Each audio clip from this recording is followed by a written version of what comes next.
Assalamualaikum warahmatullahi wabarakatuh. Bertemu lagi di channel YouTube saya. Sebelumnya perkenalkan, nama saya Muhammad Yopang Saidowo dengan NIM 2005001111009.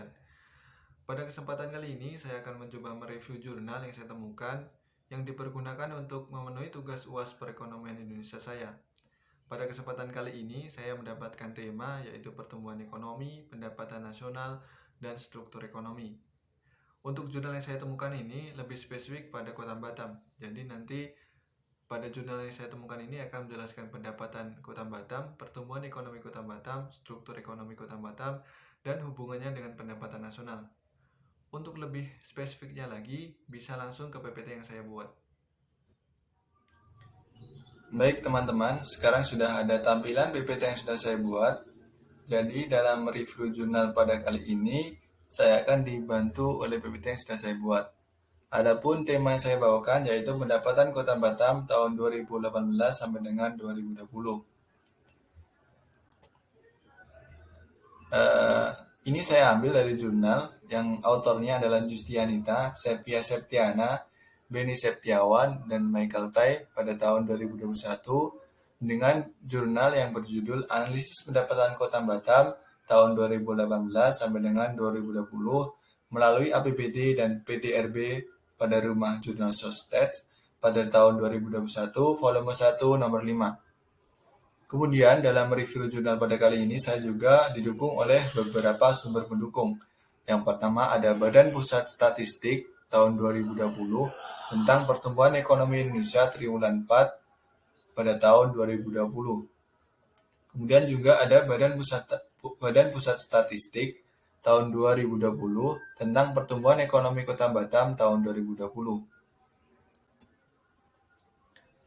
Adapun konten yang saya akan bawakan pada review jurnal pada kali ini, yang pertama ada pertumbuhan ekonomi Kota Batam tahun 2018 sampai dengan 2020. Kemudian ada perubahan APBD Kota Batam tahun 2020 ke 2021. Ada struktur ekonomi Kota Batam dan hubungannya dengan pendapatan nasional.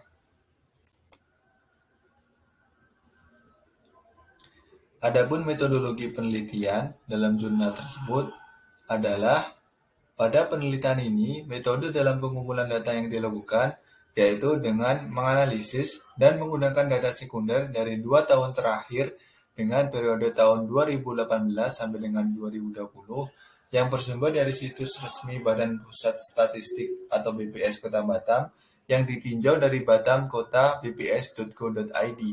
Dari situs resmi BPS Kota Batam yang merupakan hasil analisis data-data dari tahun ke tahun.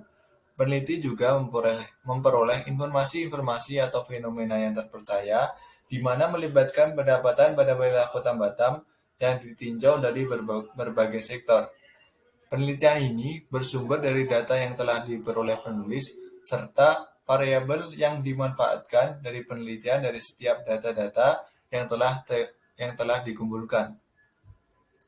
Dari data tersebut, peneliti ini tidak hanya dijabarkan secara teoritis, namun dijabarkan juga data-data numerik yang mendukung penelitian ini, sehingga pendapatan maupun pertumbuhan perekonomian Kota Batam periode 2018 sampai dengan 2020 ini dapat dipaparkan secara jelas.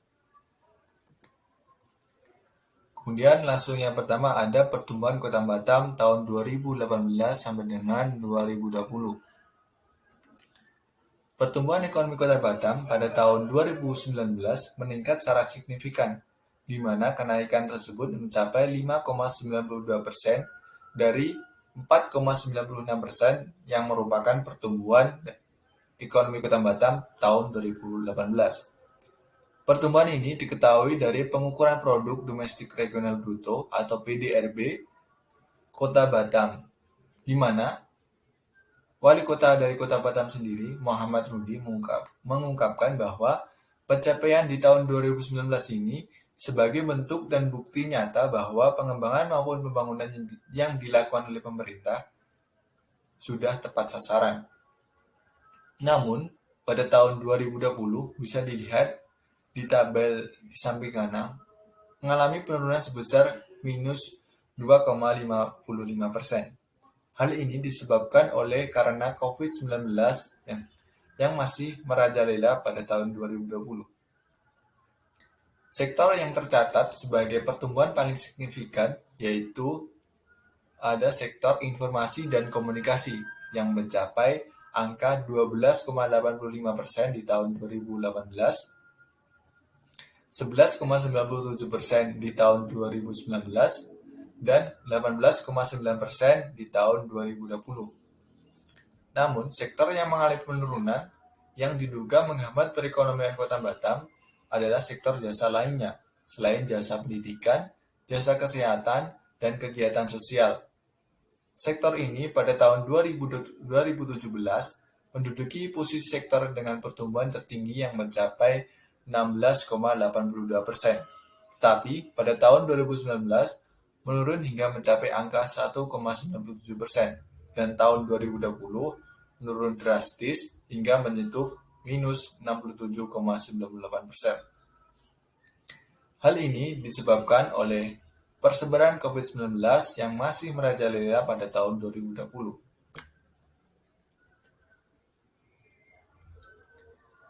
Selanjutnya, ada perubahan APBD Kota Batam tahun 2020 sampai dengan 2021.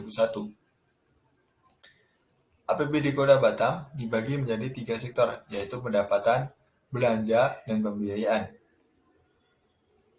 Pada pendapatan sendiri, pada tahun 2020, itu APBD semula itu 2,9 triliun. Kemudian dikurangi 620 juta sekian menjadi 2,3 triliun sekian. Kemudian pada sektor belanja pada tahun 2020 itu ada 3 triliun. Kemudian berkurang 639 juta. Dan pada tahun 2021 menjadi 2,3 triliun. Kemudian pembiayaan. Pembiayaan ini dibagi menjadi 2, yaitu penerimaan dan pengeluaran. Untuk penerimaan sendiri, semula pada tahun 2020 ini ada anggaran 55 juta. Kemudian berkurang 19 juta menjadi 35 juta. Adapun pengeluaran, ini belum dimasukkan datanya, sehingga ini masih data perubahan. Jadi belum dimasukkan data untuk pengeluaran tahun 2021. Jadi jumlah pembiayaan neto setelah perubahan itu ada 35 juta. Perubahan ini tak lain tak bukan dari menyusutnya perekonomian Kota Batam tahun 2020, sehingga APBD yang digunakan pada tahun 2021 harus dikurangi untuk menyehatkan APBD Kota Batam.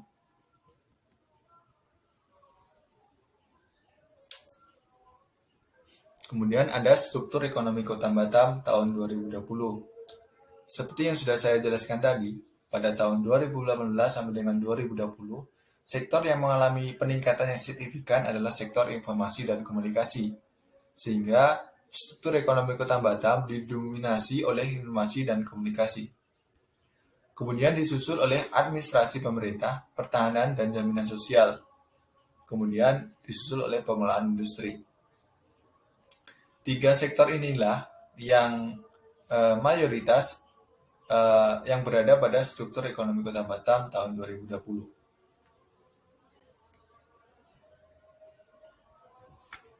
Kemudian hubungannya dengan pendapatan nasional.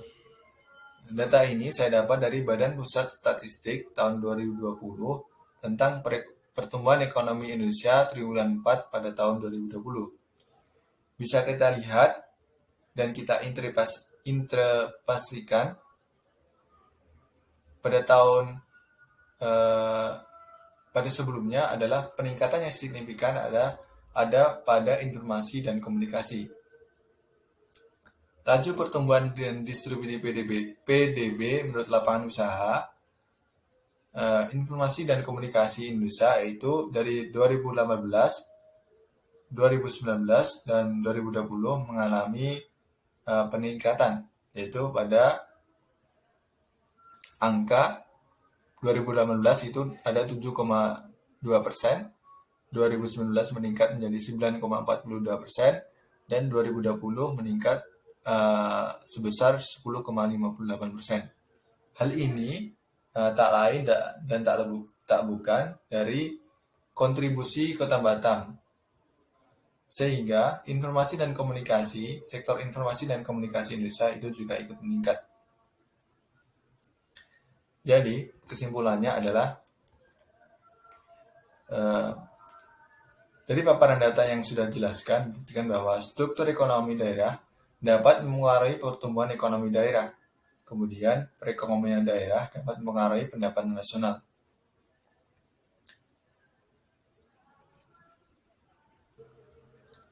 Sehingga sudah sepatutnya kita sebagai kaula muda ikut menyukseskan dan ikut berpartisipasi tentang pertumbuhan ekonomi daerah, sehingga pertumbuhan ekonomi daerah yang meningkat itu akan membentuk struktur ekonomi daerah, sehingga ini akan dapat mempengaruhi juga pendapatan nasional. Sekian dari saya, kurang lebihnya saya mohon maaf. Wassalamualaikum warahmatullahi wabarakatuh. Berikut tadi penjelasan dari saya, kurang lebihnya saya mohon maaf. Jika ada saran dan komentar dari teman-teman semua, bisa langsung tulis di kolom komentar. Kurang lebihnya saya mohon maaf. Sekian, wassalamualaikum warahmatullahi wabarakatuh.